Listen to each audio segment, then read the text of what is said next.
Bom, e agora falaremos um pouco, das disciplinas de fruticultura e agricultura geral, abordando alguns assuntos sobre o cultivo da uva, e em sistema de produção enlatada, que é esse sistema aqui, como vocês podem ver, é onde existem os estaleiros, esses arames que sustentam o parreiral.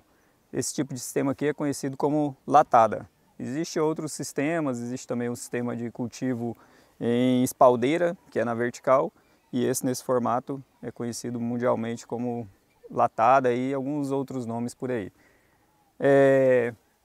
Aqui temos, dentre os diversos tratos culturais, um que não pode faltar, que está presente aqui e que é muito utilizado, é a aplicação de defensivos químicos. E para isso, aqui se utiliza na fazenda esse trator com esse implemento, onde temos aqui um trator da Agrale, um mini trator, acoplado a onde tem um pulverizador acoplado a ele. Um pulverizador com sistema de nebulização, onde, assim como ocorre nos pulverizadores de arrasto, normalmente, ele é acoplado no sistema de engate e junto ali é acoplado na tomada de força um cardan para fazer o acionamento da bomba hidráulica, da bomba que vai bombear a cauda de pulverização.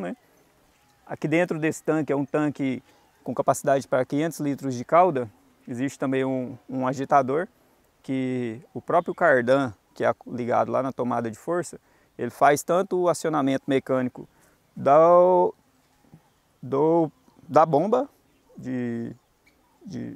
de movimentação da cauda, quanto do agitador que existe dentro do tanque, e também aqui atrás existe um eixo, acoplado também a esse cardan, que movimenta umas polias, e essas polias, por sua vez, movimentam de forma mecânica, a hélice que existe aqui atrás para fazer a nebulização dos jatos de defensivos que são emitidos através desses bicos.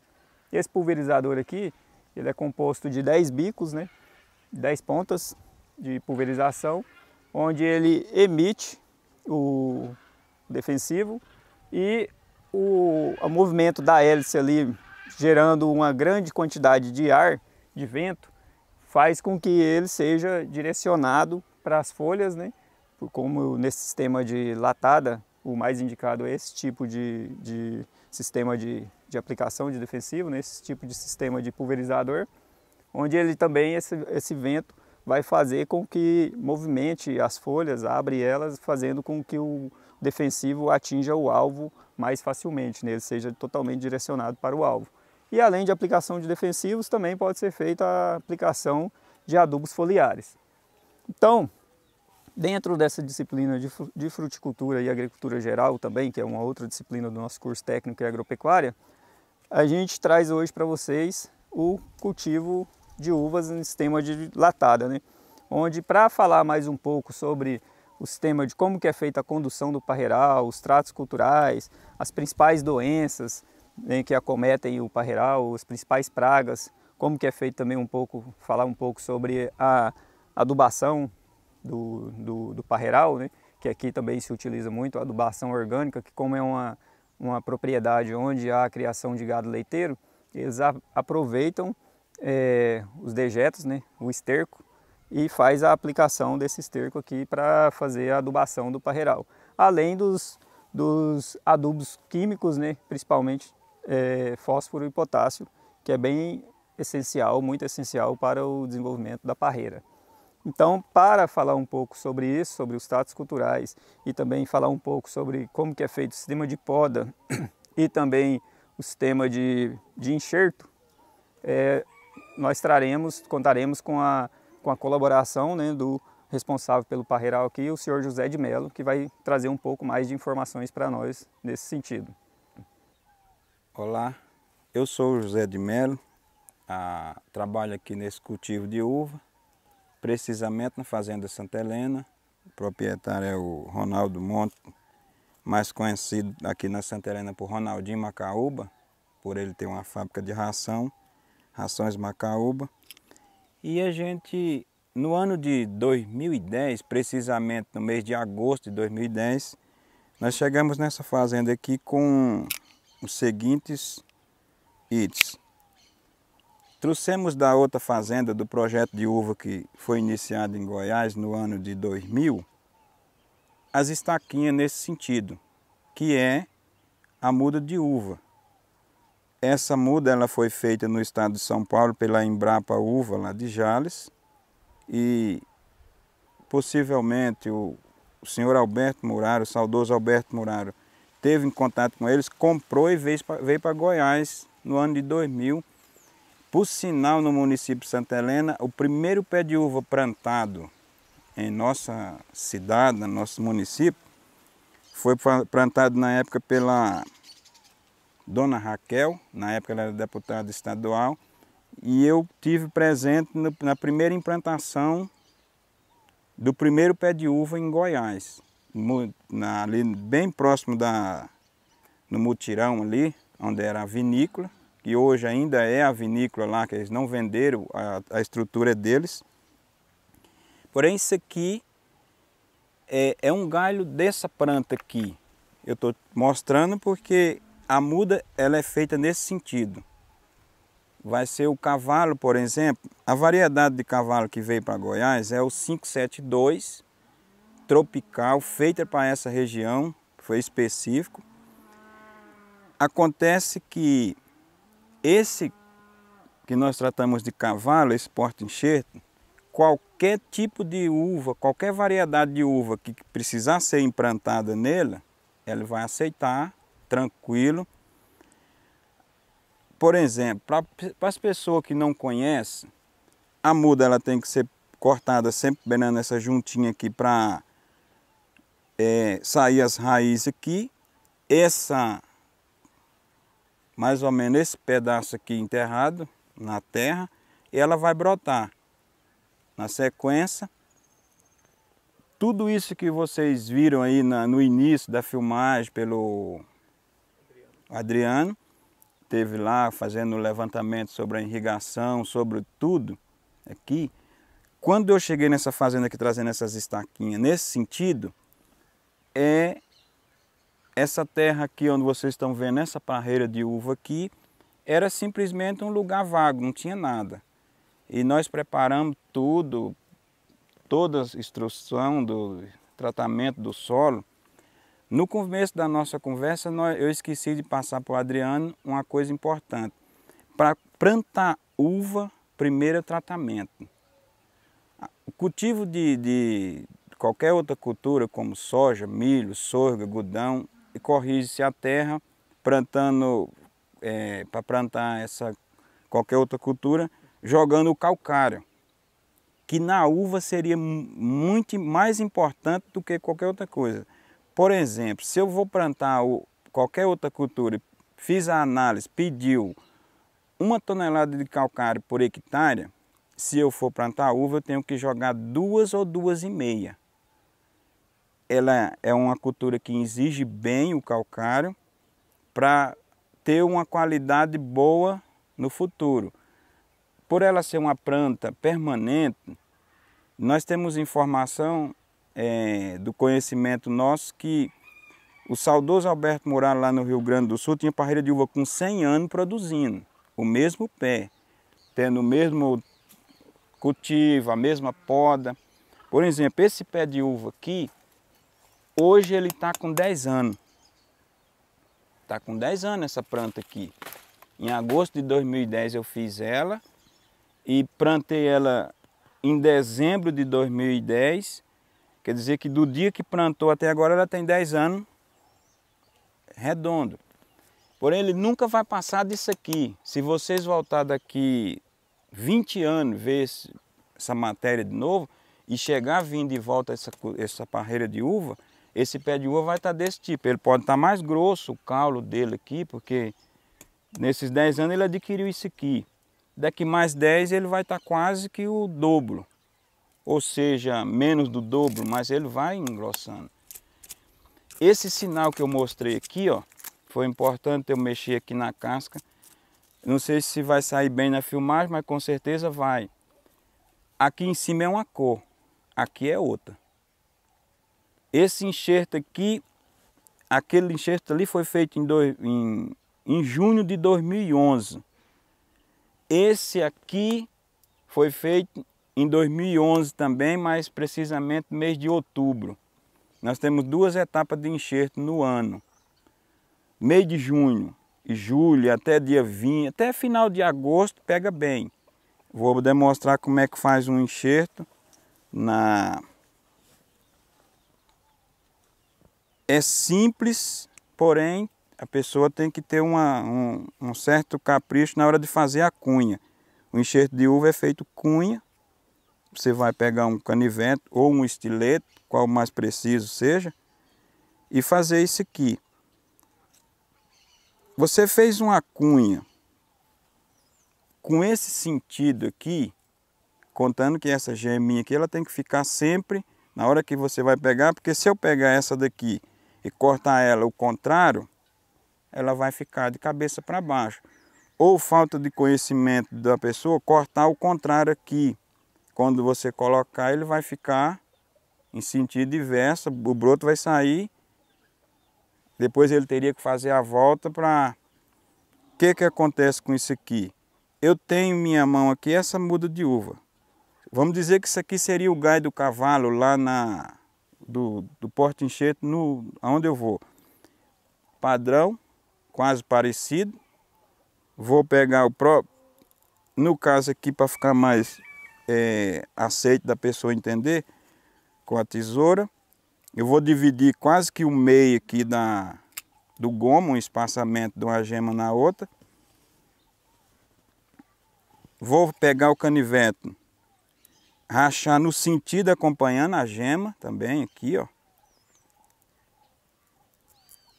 Esse aqui, pego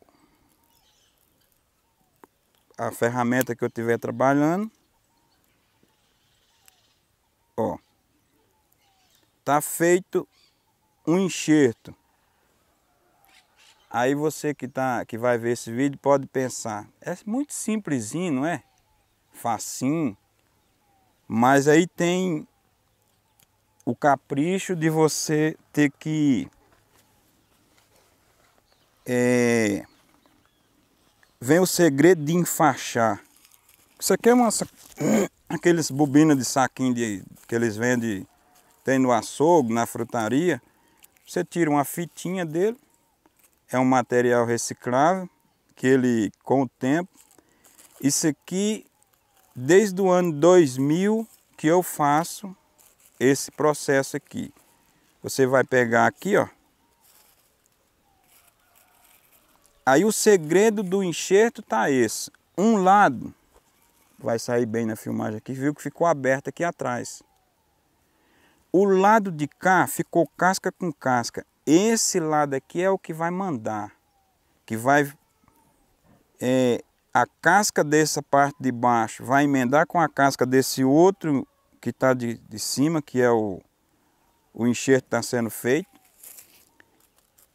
Se o cidadão, qualquer pessoa que pegar isso aqui, der conta de fazer uma cunha parecida com essa que eu fiz aqui, e enfaixar ela nesse sentido aqui, a possibilidade de aproveitamento aqui é de 90%. Contando com esse segredo aqui, ó. O plástico, ele tem que ficar não tão justo demais, porque se puxar muito vai quebrar, torar ele, arrebentar. Mas vem o segredo de deixar ele justinho para não entrar ar. Se não entrar ar, o enxerto está garantido. Chegou aqui, ó, passou, deu a volta, passou aqui, ó, com a mesma fita, você dá nós chamamos de volta seca, ou um nó. Porque essa aqui, não estou puxando sardinha para a minha latra, ou quando iniciou-se no ano 2000, fazia-se esse nó aqui. E nós tínhamos um problema sério com a cultura para frente. Na medida que ele brotava, esse plastiquinho, esse nó aqui, ele tinha bastante volta, ficava forte e ele enforcava o enxerto. No que ele enforcava aqui, às vezes você tinha que ir lá com um estilete, cortar o plastiquinho onde deu essa fitinha mais resistente aqui, que a planta não conseguia abrir. Por acaso, eu fazendo enxerto um dia lá na fazenda da vinícola, o plastiquinho arrebentou, não deu para eu vir embaixo. Eu rematei em cima. Chamei o encarregado do serviço e falei para ele, se nós mudar esse nó que nós faz aqui embaixo para cima aqui, nós vamos diminuir um problema futuro. Ele ficou olhando, falou, se vocês der conta de fazer de volta, porque todo mundo acostumou com o nózinho embaixo aqui, mudou, acabou o problema do projeto. Porque nós não precisou mais tirar esse plastiquinho aqui, ele saiu sozinho, por conta própria. Com o passar dos anos, por ele ser reciclável, a planta vai engrossando e ele vai delatando e saindo, e o sol vai ressecando ele desmancha e some. A gente já coloca uma quantidade que... Toda quantidade, uma fitinha dessa igual, sobrou um pedaço aqui porque a gente tem mais tempo de manejo, sobrou. Mas muita gente que está aprendendo vai gastar ele todinho. O importante é que fica... Esse aqui é um... Tudo isso que vocês estão vendo aqui começou com uma geminha dessa aqui, ó. Esse pé de uva aqui, esse enxerto aqui, já foi feito diferente um pouquinho daquele outro que eu fiz ali, mas ele como como a gente costuma dizer, por ironia do destino, eu caí junto de um pé de uva que eu fiz o enxerto embaixo, no porta-enxerto lá, e junto do outro que foi feito o enxerto em cima aqui. Aquele feito mês de junho, esse feito mês de outubro. Ambos cresceram do mesmo, chegaram junto em cima. Aquele que brotou em junho subiu, formou. Esse que eu fiz mês de outubro brotou aqui mais em cima, subiu e formou junto. Então esse é o segredo da uva. Começou a parreira. Aí vem, falei sobre o calcário. As adubação, o Adriano já comentou, nós conversamos antes aí a respeito de... Nós joga bastante matéria orgânica, bastante esterco, porque tem muito na fazenda. Agora, os adubos químicos, por exemplo, tem as dosagens corretas. Eu jogo aproximadamente 350 a 400 gramas de fósforo por planta, por ano, e mais ou menos mesmo sentido, pode ir até 500 gramas de potássio dividido em 2 etapas. No dia que eu podo a uva, eu jogo, se eu for jogar 500 gramas, eu jogo 200 gramas de potássio no início da poda, e quando a uva estiver mudando de cor, nós falamos que ela está amolecendo e mudando de cor para madurar, joga as outras 300 gramas, que vai alinhar a adubação e concentrar o doce. Você vai ter uma uva um sabor mais eficaz, mais doce. O potássio é para isso. O fósforo é a exigência. O calcário, que eu comentei no início, é para corrigir a acidez do solo e diminuir a acidez da uva. Por natureza, ela é ácida. Se eu não corrigir o solo bem corrigido, eu vou ter um produto muito ácido, uma fruta ácida, e vou colocar no mercado uma mercadoria que alguém vai... É bem explicado, quem conhece. Porque tem muita gente que não conhece de uva e qualquer tipo que ele comer, vai, não, para mim tá bom demais. Mas o conhecedor a fundo mesmo, ele vai chegar e falar, nossa, isso aqui, essa uva, ela tá faltando correção de solo. Então é importante esses detalhes. Se por acaso qualquer um que quiser plantar um parreiral de uva, uvas é o seguinte, a gente vai podar ela 2 vezes no ano. Essa poda aqui, ó, eu fiz ela aqui, mês de finalzinho, no início de mês de março, eu podei essa rama de uva aqui, ó. Cortei ela aqui. Passei um produto chamado Dormex, que eu não comentei com o Adriano a respeito disso. No cultivo de uva, se não tiver o Dormex, você não tem um uniforme de brotação para você ter uma uva que madura de uma só vez. Se deixar por conta da própria planta aqui, ela vai brotar sozinha, mas ela vai brotar fora de padrão. Esse broto da frente brota primeiro, uma semana.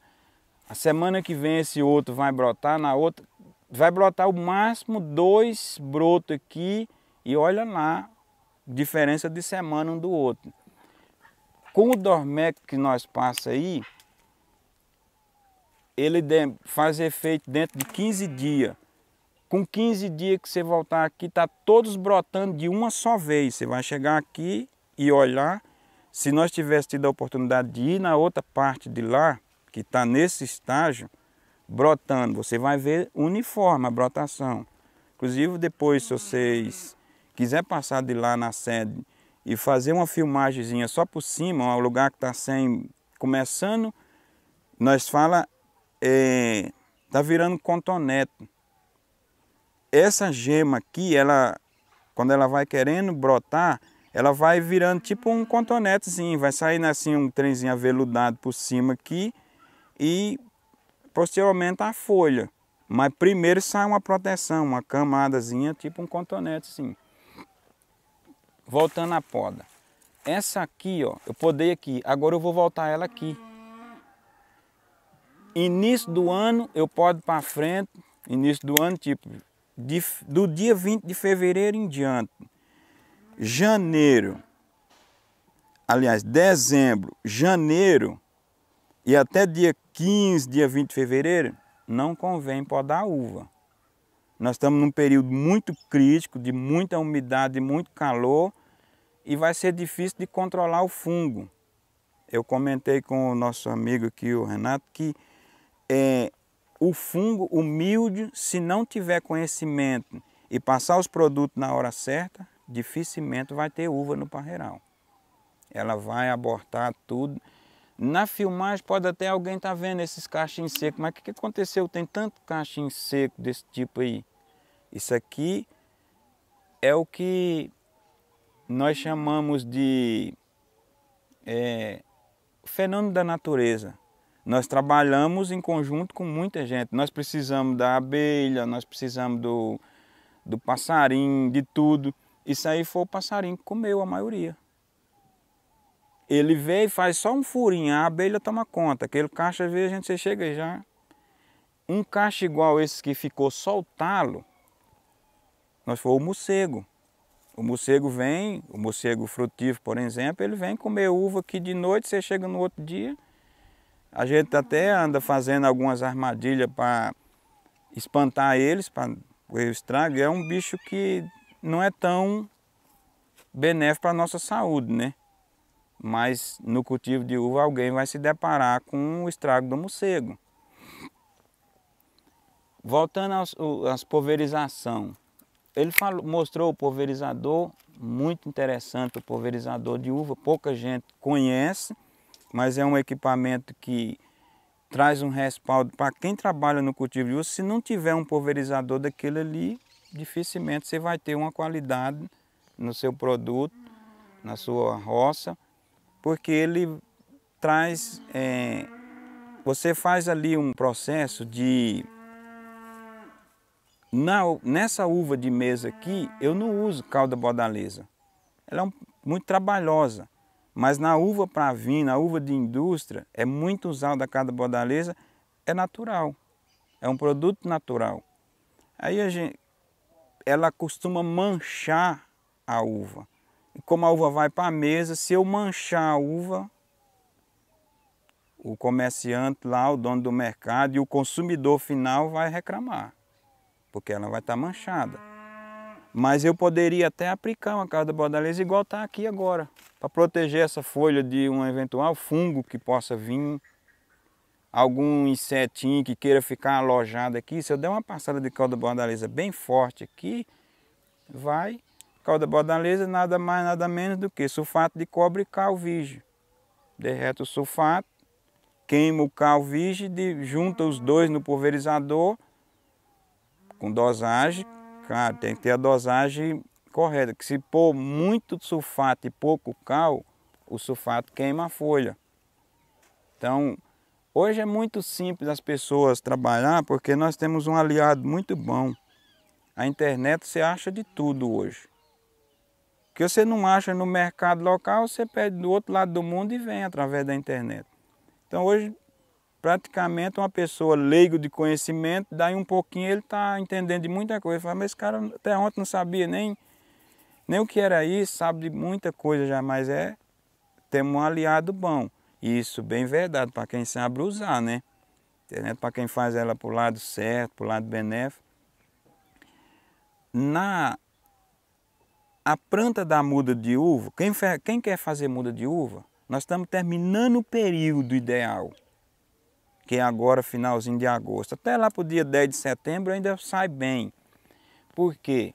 Eu pego um galho desse aqui, esse aqui não é cavalo. É um galho que eu colhi a uva dele, tá? Mas se eu quiser plantar essa muda de uva aqui, eu vou ter um pé de uva no meu quintal. Não preciso fazer enxerto, nada. Ele vai brotar e vai dar uva. Mas ele só dá uva se a pessoa tiver um aliado de um pouquinho de conhecimento. Sem conhecimento também não tira. A cada 4 meses, essa muda plantada lá no chão, lá num saquinho, no seu quintal, ou numa outra parreira, ela entra em dormência. Na medida que essa planta mãe aqui produziu o fruto, 4 meses ela madurou. No 5º mês ela vai se adormecendo, cai toda a folha. Se eu não podar isso aqui, ela vai cair toda a folha por conta e vai entrar em dormência. A mesma coisa é o galho tirado. É por isso que a Embrapa fez o cavalinho, principalmente tropical, o 572, para atender essa região e para ter uma evolução. Se essa planta aqui vai produzir uva, mas pouca quantidade no pé. Vai demorar de 4 a 5 anos para você conseguir formar uma planta desse tamanho aqui. Por sinal, um galho fininho, ele não vai desenvolver, porque ela entra em dormência 4, 5 meses. Aí o caboclo tem que ir lá, se tiver o conhecimento de podar ela de novo, e tiver o dormeco para passar e fazer ela quebrar a dormência ali e ela brotar, em 2 anos e meio ele forma um pé de uva. Porém, se for uma pessoa que não tem conhecimento, vai demorar 5, 6 anos para ter uma planta desse estágio aqui. Olha lá se ele tiver. Com o cavalo é diferente. Essa daqui tem uma desvantagem.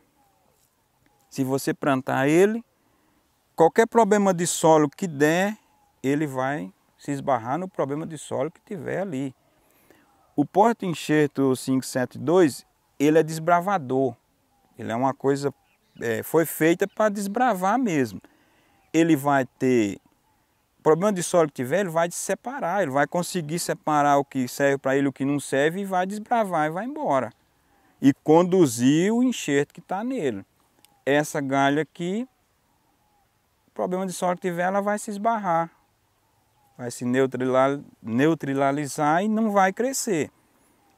Eu diria que quem conhece opta por o enxerto. O cavalinho plantado, o porta-enxerto e depois fazer. Qual o período ideal de fazer? Eu plantei um cavalinho. Qual o período ideal de fazer o enxerto? Geralmente, como nós temos um período de estiagem aqui na nossa região, e por sinal a terra seca mesmo,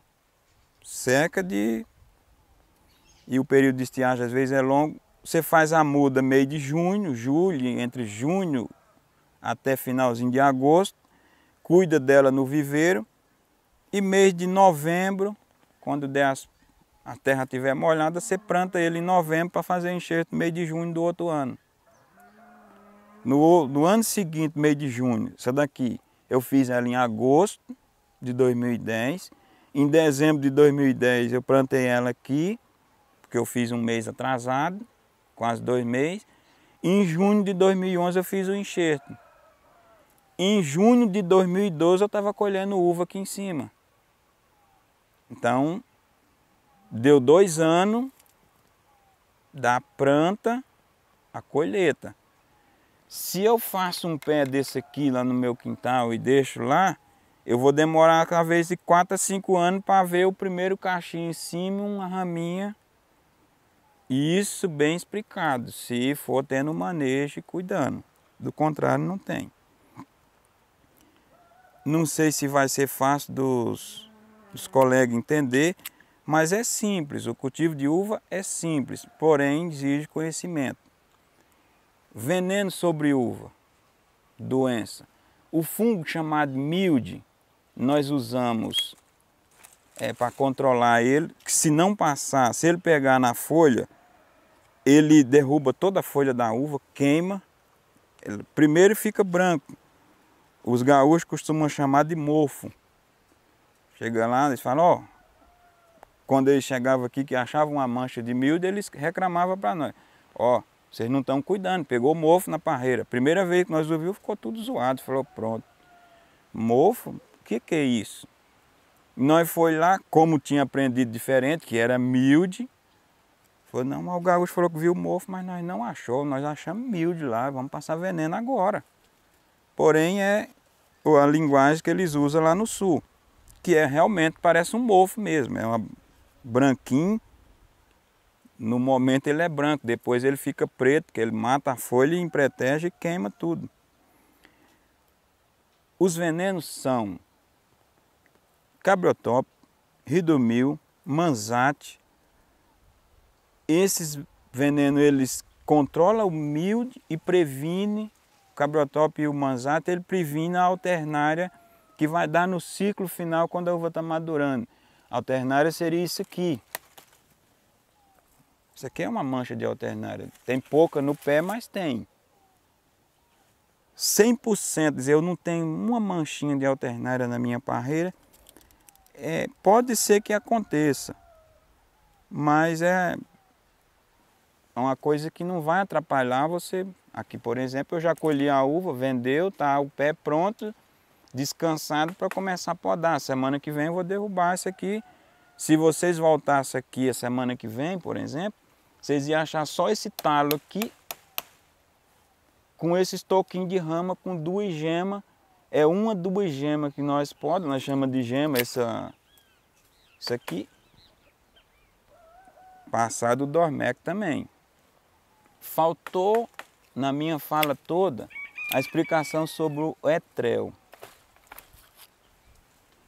No cultivo de uva, quem tem um projeto de uva, ele usa o etrel, o mesmo etrel que a usina usa para jogar na cana, que é o etrel 700. Tem o etrel 400 que eles usam no abacaxi, para a uva ele não faz o efeito necessário. Só se quadruplicar a dose, por exemplo, talvez ele faça o efeito, mas o etrel 700 não, você passa com 200 ml para 100 litros de água. Se eu passar aqui essa semana que vem você vir aqui, você vai achar só os talos, derruba toda a folha.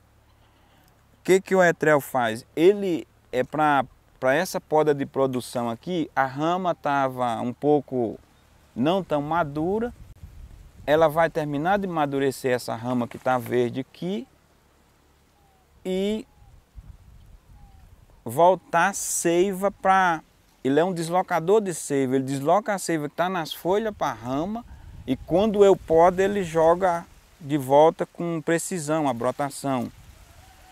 Aí fala assim, então e o Dormex? Não, o Dormex ele é para fazer brotar uniforme, igualado, de uma vez. E com um prazo, se eu podo pela natureza, vai demorar 30 dias.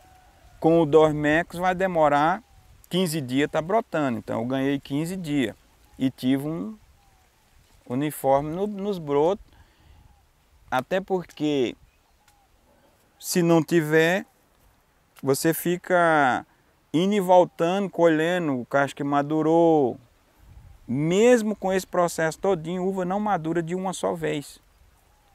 Ela sempre uns cachos adianta mais um pouquinho, aquele que pegou mais claridade, aquele que pegou mais produto, às vezes no sistema de pulverização, pegou uma concentração melhor de adubo foliar naquele cacho, porque a gente passa os adubos foliar, correção de pH da água. Nós usávamos, por exemplo, P30 e outros tipos de adubo que corrigem o pH da água.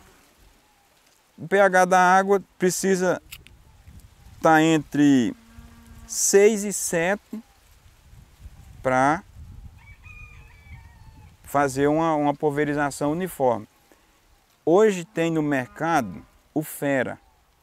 Ele é um produto tão eficaz que o Fera você coloca, cada veneno exige um pH. Quando ele bate na água, ele precisa de ter algum regulador de pH para ele ter uma qualidade X. O Fera faz diferente. Você põe ele na água primeiro, depois você vai adicionando os venenos no pulverizador. Se o veneno precisar de 4, ele desce o pH para 4. Se precisar de 7, ele sobe o pH para 7. Se precisar de 3, 4,5, 5,5, 6, o que precisar, o que o produto precisar, o Fera iguala junto com a...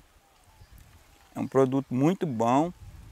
Como diz, a gente trabalhando já há 10 anos aqui, usando o Fera, não tivemos. Tem muitos outros reguladores de pH, o Certeiro, o P30, e uma série de outros que a gente não lembra o nome no momento. Mas dos venenos que eu citei aqui, eu não citei o Scoring.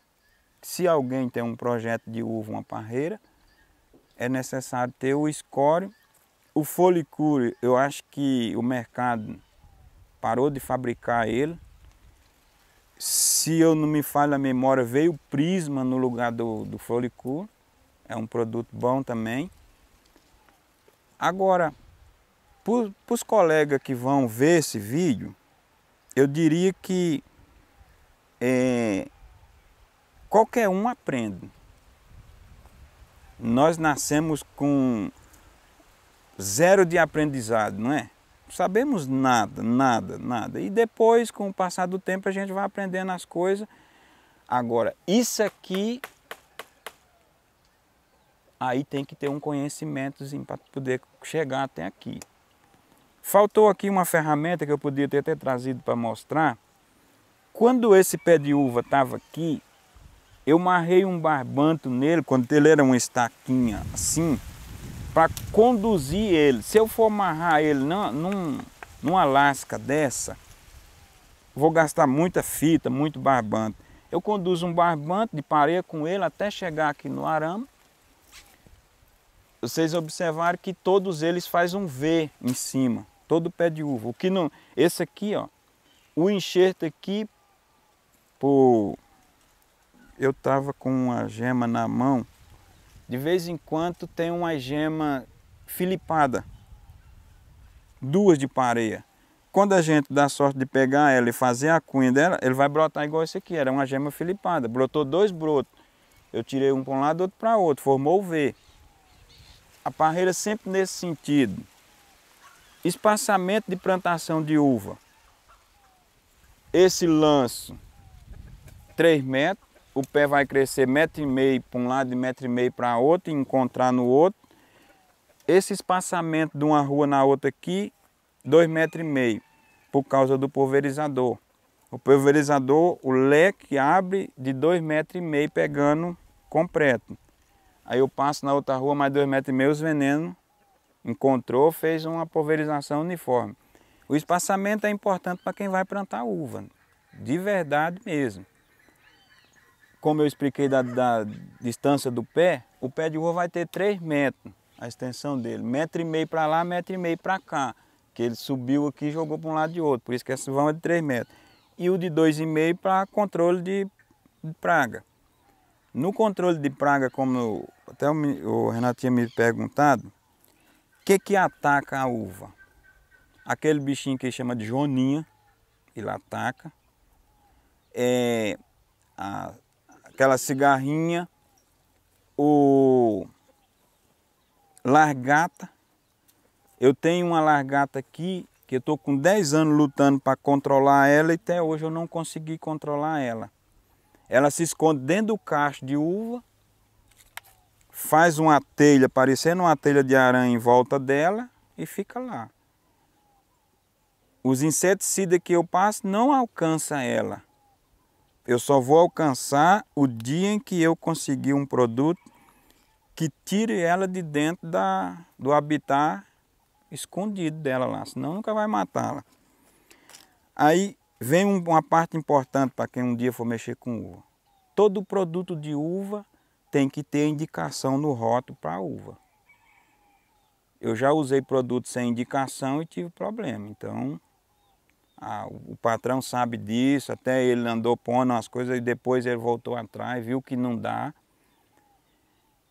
Existe uma coisa, por exemplo, para citros, eu preciso passar um produto aqui, mas eu não achei com indicação para uva, mas eu achei para citro. Você pode passar, porque o citro já entra várias tipos de frutas e etc. ali naquele, e a uva se inclui. Mas o resto, tirando disso aí, porque tem muitos que não têm indicação para citros e é problema. E eu falei sobre o espaçamento, sobre as doenças. Eu acho que eu não esqueci nada para trás, que eu iniciei no correção de solo no começo, as adubação, os estercos. Uva gosta muito de matéria orgânica. Vocês observaram nas filmagens todas, vocês vão ver que tem um pouco de mato no meio. Isso aqui ajuda, vai voltar tudo a ser matéria orgânica, é igual isso aqui. Eu vou podar, vai virar uma leira de rama aqui. Eu passo o tratorzinho em cima com a roçadeira, vou triturar tudo e ela vai para o solo. Tudo que ela puxou da terra, que os nutrientes veio para a folha, para a rama, para cá, ela vai voltar para o solo e vai ser uma cadeia alimentar. Subindo e descendo de volta, subindo. Então, é um negócio prático, bom. Quero eu aqui agradecer o nosso amigo aí, a filmagem, o Renato, e dizer que a gente tentou explicar simples, igual eu sou da roça, sou simples, da maneira que eu tentei explicar a simplicidade que é trabalhar com uva. Porém, as ciências, né? Alguns segredinhos. Eu tive na fazenda do Dário, que é um diretor da Vale do Verdão, e eu fiz uns enxertos e ele me assistiu e tirou foto e filmou e tudo. Depois me ligou e falou, não, falhou um pé aqui, eu vou fazer, eu te assisti, tem um vídeo aqui, ó. Vou fazer, é tranquilo, é facinho. Ele fez 5 enxertos no pé e não pegou nenhum, ele me ligou. Ah, Zé de Melo, mas era tão fácil eu ver você fazendo, eu fiz 5 e não pegou nenhum. Aí eu esqueci de explicar para o senhor o segredo de profissão, né? Mas assim, aqui eu usei o máximo de simplicidade para explicar sobre o enxerto. É simples mesmo, para fazer a muda. Você nunca possa observar também de cortar aqui e querer plantar ela nesse sentido. Sempre a geminha, que nós chamamos de gema, esse olhinho. Porque se eu... Mas e se brotar? Esse broto aqui que vai sair, esse aqui ou esse que vai ficar fora da terra, ele vai brotar para baixo e depois fazer a curva. Porque acontece de brotar, isso aí. Já aconteceu comigo, esse enxerto aqui brotar sem o plástico. Trabalhando, colega de serviço, muita gente. E eu fiz a cunha, encaixei lá e o cara me chamou, eu atendi ele e esqueci de pôr o plástico, fui embora. No outro dia eu passei revisando, estava sem.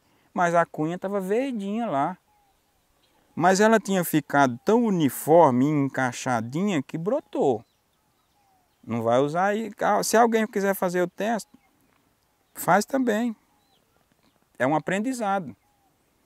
Nós tivemos aqui a oportunidade de fazer enxerto de um pé de jiló, um galho de berinjela no pé de jiló. Nós tiramos os dois no mesmo pé. Aí os caras chegavam, mas a berinjela tinha que ficar amargando. Não, a origem dela não muda, ela só estava num ambiente diferente, mas ela é berinjela. Os deu 2, produziu o jiló de um lado e berinjela do outro. Nesse pé de uva aqui, eu posso fazer um enxerto da uva rosada de cá, onde é 2 ali, e eu vou ter 2 uvas num pé só. A rosada e a verde do outro lado. Eu posso ter Niagara rosada de cá e Isabel de cá, no mesmo tronco. E elas não se misturam, vai ter o sabor de origem dela. Tranquilo. Tá bom, gente? Eu espero que vocês tenham entendido o vídeo e dizer assim, ficou 100% explicado? Ninguém é 100%, mas a gente tentou passar simples e o melhor para as pessoas entenderem. Espero que vocês tenham gostado. Falou, obrigado e é isso aí, gente.